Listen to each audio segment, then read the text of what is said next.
This is McCook's Mr. Bill. It's an honor to have you here. Today we discuss canes and walking sticks in general.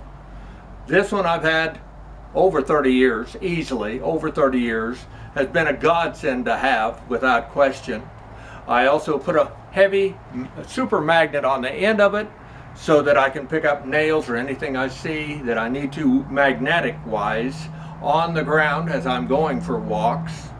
And for the security of walking with it, long before I needed it for physical reasons, I would carry it in my 40s on, I believe, and it was excellent to have out in the pasture.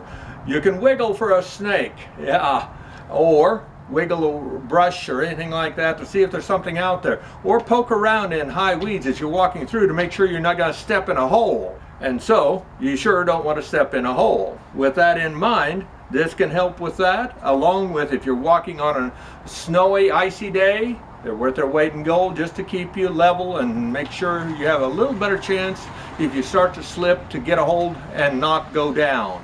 Not go down. Something to keep in mind.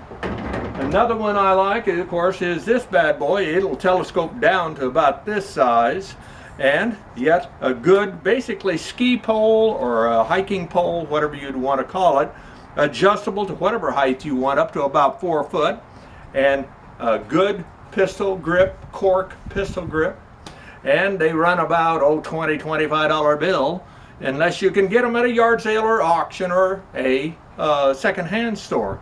You might be able to pick them up for a $5 bill then, or even less. Worth their weight in gold to have, lightweight, never hurts to have a couple of them in every vehicle that you have. I said every vehicle.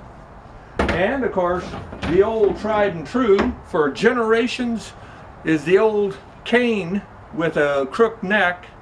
And of course that was at the beginning to catch a sheep or some livestock, if you will, and to defend themselves. I've seen people use these in defensive terms, showing that they are extremely effective if you know how to use them in a name of defense. But defense also, in my opinion, is just keeping yourself solid on the ground. At 72, I'm not as stable as I was when I was 42.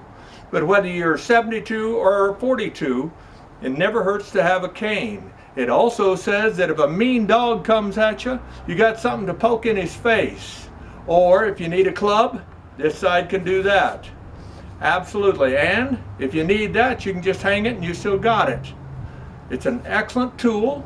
And again, you can pay $20 for a new one, or even up to $200 for a new one. I've seen them. But you can also buy them for under $5. I bought this one for $4, and I have another one I paid $3 for. And at auctions or yard sales, and of course second-hand stores.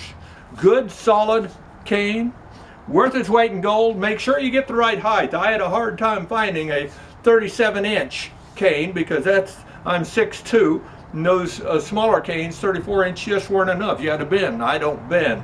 I don't care to when I'm walking. This works for me, or the straight canes. Whatever you decide, consider getting a cane today, whether you need it today or not. And even sometimes I go for a walk and I just carry it. But it's nice extra defense if you're attacked by a dog or for whatever reason, or if you fall and you need to help get up. It's McCook's Mr. Bill, trying to keep you safe and trying to keep more money in your pocket. You have a good day.